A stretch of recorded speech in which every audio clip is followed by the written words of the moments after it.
All right, this is the CFT1 5-band CW field transceiver. Really nice piece of equipment here.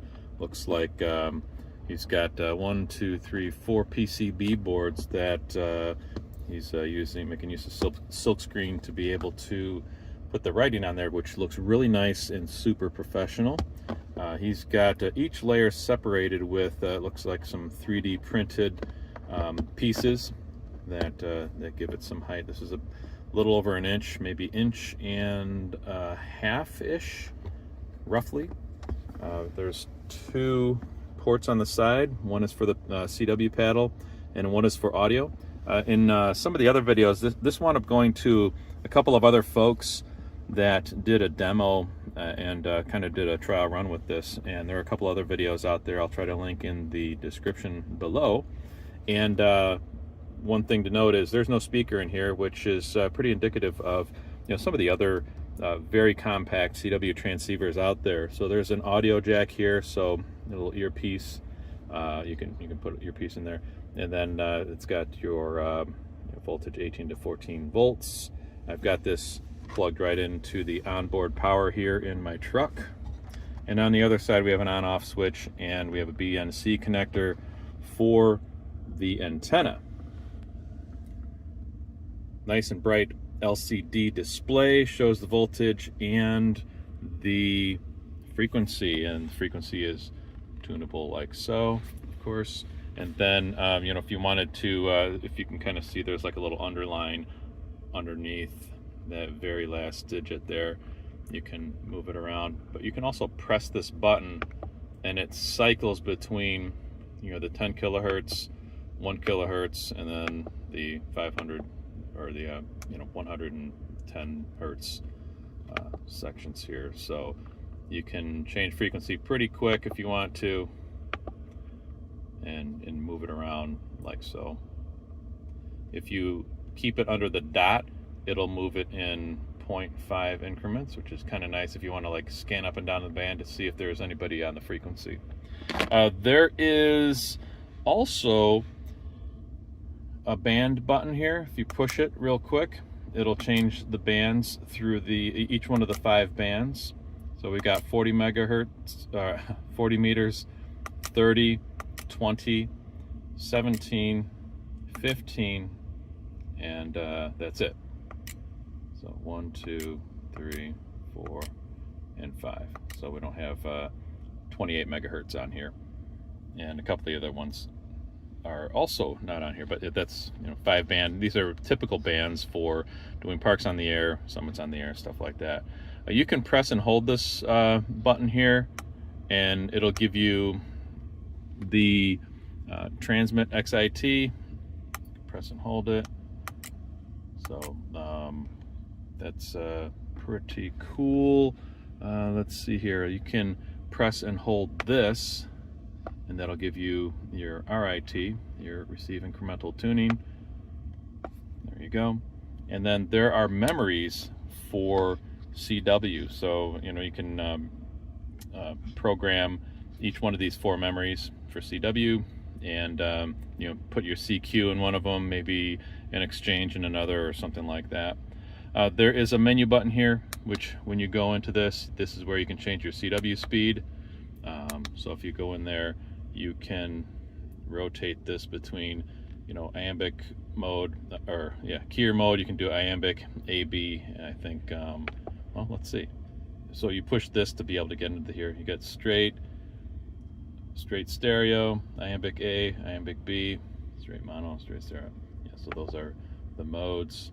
Rotated to CW pitch. I have it on my favorite pitch, which is 720. Some people think that's really high, but since I'm tone deaf, I need it to be around that frequency.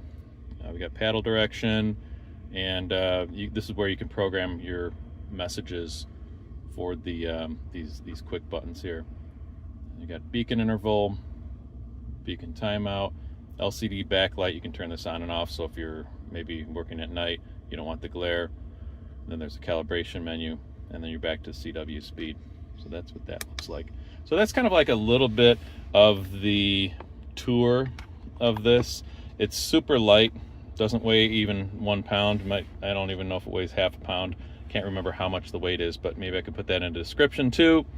But it's a nice little radio. I think there's some commentary about the fact that there isn't a speaker, although I don't think that is an issue for something like this. That's not what this transceiver is for. I think there was another comment that there's no SWR meter either, and I think, you know, if you're doing like summits on the air, you're going to be, you know, likely bringing a tuned antenna or an antenna tuner, which probably has an SWR meter on it. You know, I think there's a couple of other things that, you know, might be nice to haves, but by and large, I think this radio is practically perfect for what you want to use it for, which is lightweight, throw it in the backpack, have the ability to have 5 bands, and jump on CW without you know, any real issue.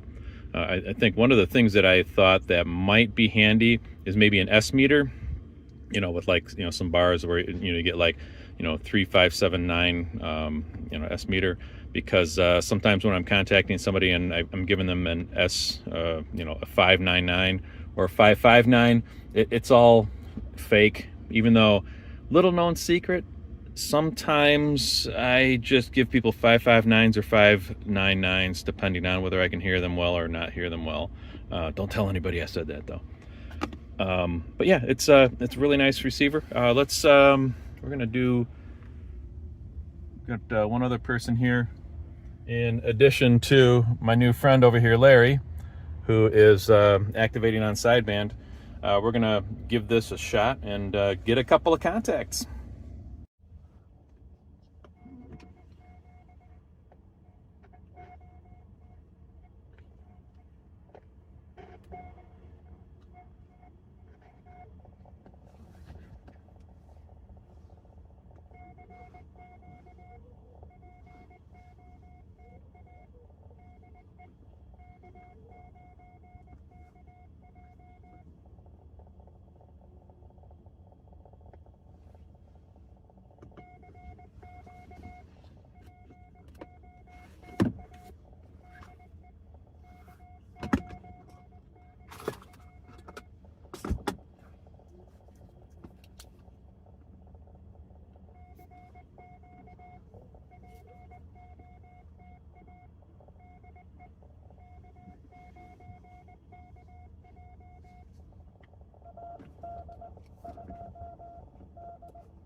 So sorry, the volume on this, it's probably maybe my biggest criticism, is pretty low, but it might be because I have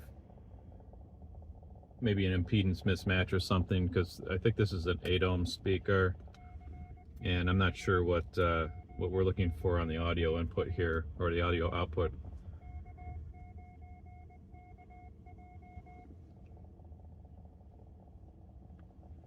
So I'm not sure how well you guys are able to hear this. And a little bit of a little bit of a different mount here for the mobile. I'm kind of experimenting, and I think I might be coming over my my new friend Larry here. There's actually 2 people here at this park, amazingly, that are activating. Oop, here we go.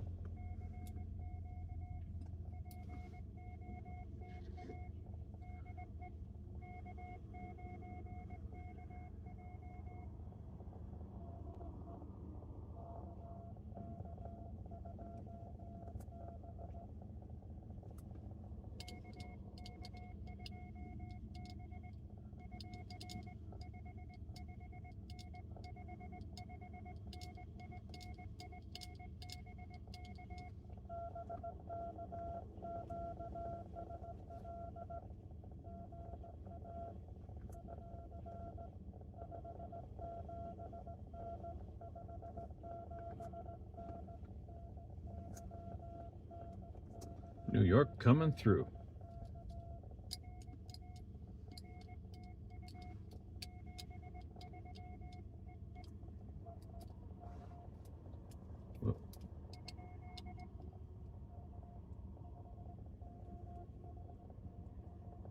Hey, hey.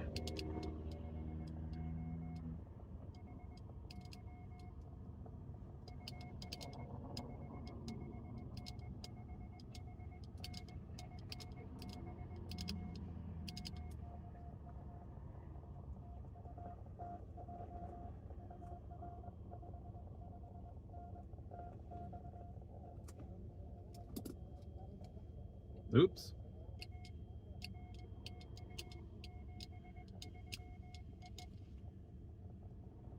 All right.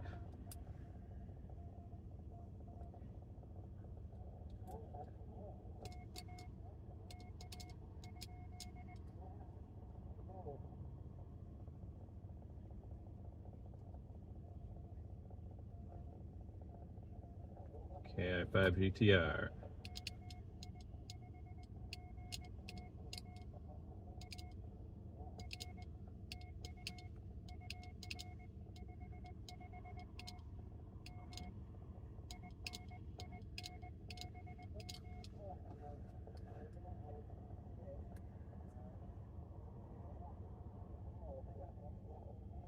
Wow, can't get him.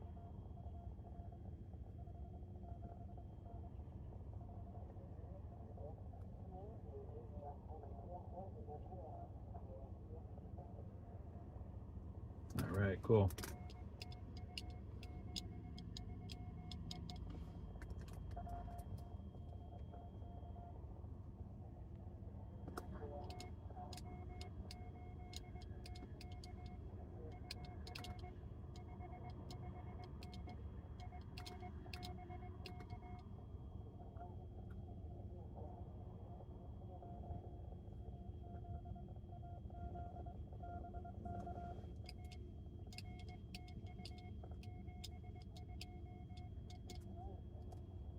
All right,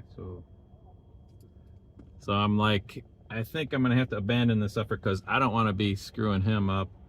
And when he's keying up on sideband, I'm not hearing anything from the responses. So, well, I got 1, 2, 3, 4, 5.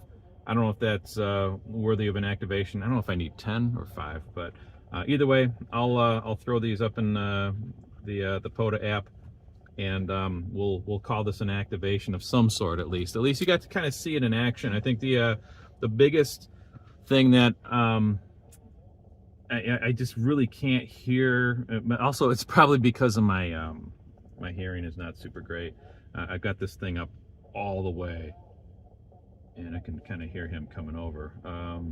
Yeah, I was gonna pop up the sideband frequency, but this is CW only, so I was gonna see if I can hear him. But anyways, really nice radio. You can actually kind of hear. I've got some ignition noise. You can kind of hear it come across this. I'm not even sure how well you can hear this on this video, so we will soon see. But super nice radio, very compact, easy to use. When he starts producing these, I'm going to get one because I think this would be really great to use on summits on the air, and only because it's like super lightweight. I'll probably bring my headphones, or like an earpiece to plug into here, so I don't have to worry about a speaker or anything like that, so that's even less weight.